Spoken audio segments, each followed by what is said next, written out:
Sebelum menonton videonya, jangan lupa untuk like, subscribe, dan komen. Juga untuk dinyalakan lonceng notifikasinya agar tidak ketinggalan video-video terbaru dari kami.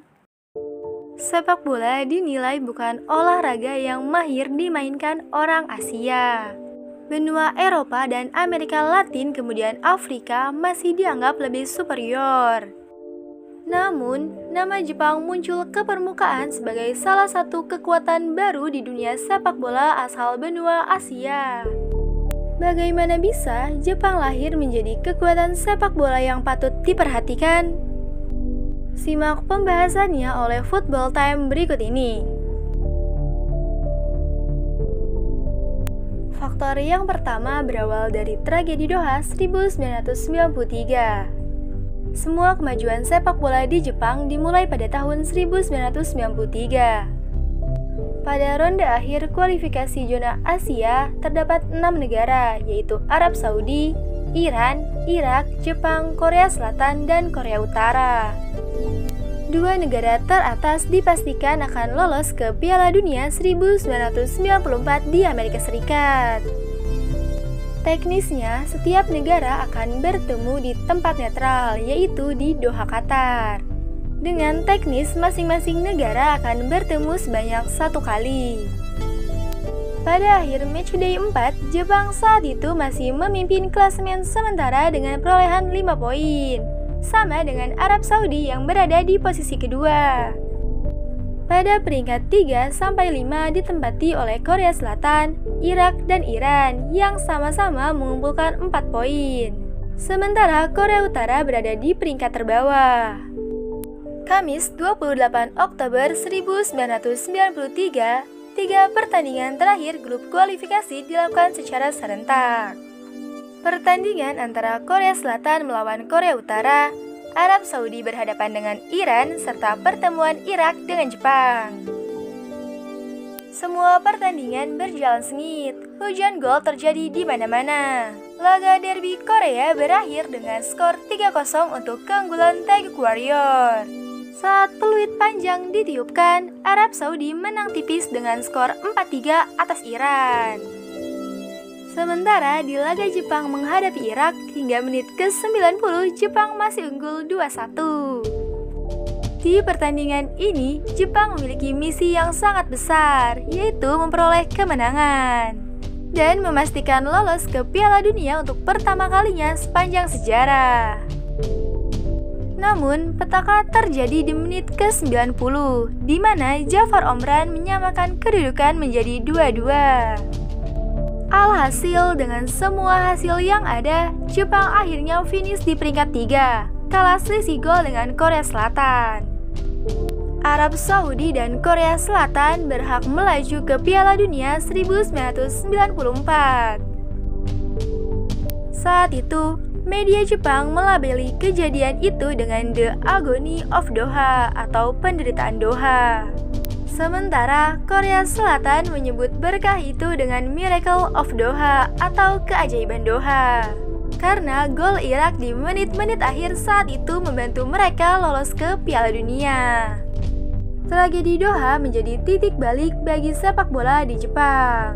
Dan mereka anggap sebagai kesalahan terbesar atau trauma besar yang tidak boleh terulang di masa depan.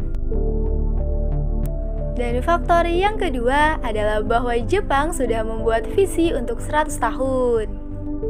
Sejak kemunculan Kapten Tsubasa di tahun 1981, perlahan sepak bola mulai menyaingi baseball sebagai olahraga nomor 1 di Jepang. Ironisnya, pada tahun 1991, Liga Jepang masih berstatus sebagai amatir. Alhasil, pada tahun 1992, dimunculkanlah visi sepak bola Jepang selama 100 tahun ke depan. Mimpi besar Jepang melalui visi tersebut adalah memiliki liga sepak bola yang berkelanjutan. Juga memiliki 100 kesebelasan sepak bola profesional dan setidaknya sudah memenangkan Piala Dunia pada 2092. Saat ini, kasta sepak bola profesional di Jepang sudah memiliki 3 tingkatan, mulai dari J1 League, J2 League, dan J3 League. Imbasnya, di kancah Asian Champions League, Jepang menjadi tim terbanyak kedua yang berhasil merengkuh gelar tersebut dengan 7 gelar. Hanya kalah dengan klub Korea Selatan dengan 12 piala. Hingga hari ini, J-League masih menjadi salah satu liga sepak bola terbaik di Asia.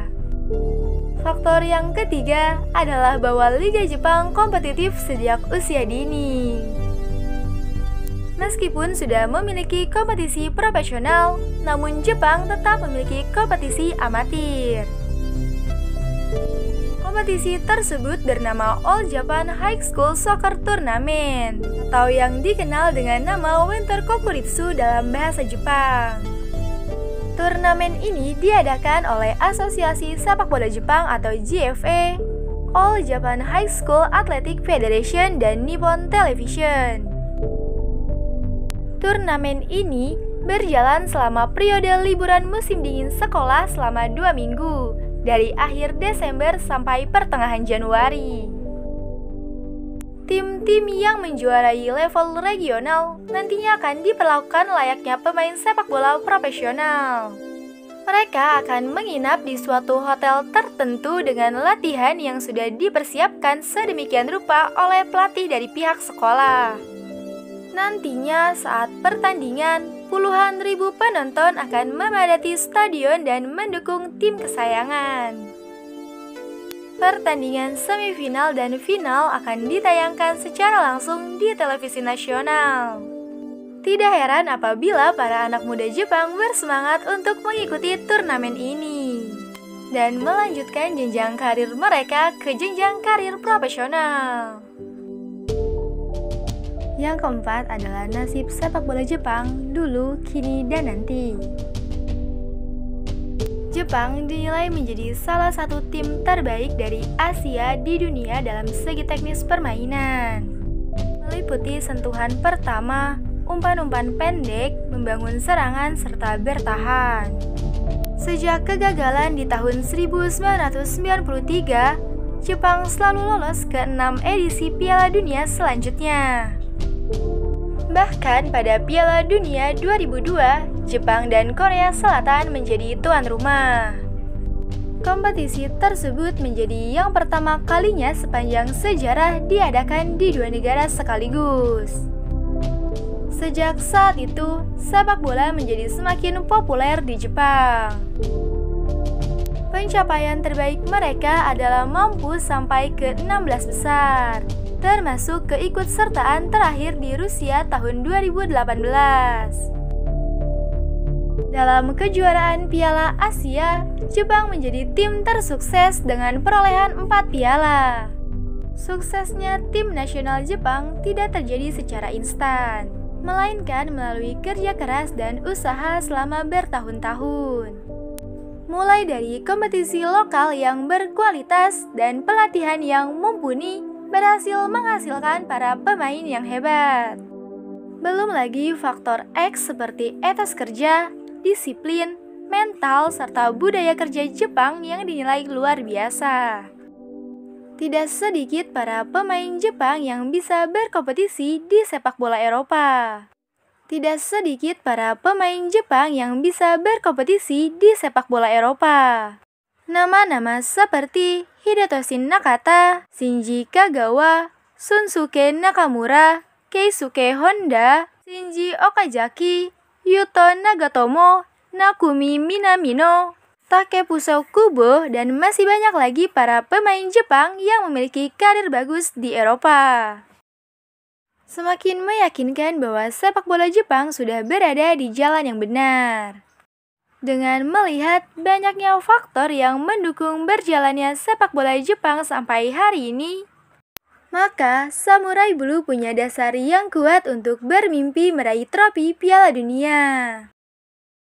Demikian pembahasan mengenai rahasia sukses Jepang dalam dunia sepak bola Asia dan dunia. Semoga selanjutnya Indonesia dapat mengikuti kesuksesan Jepang dalam dunia sepak bola.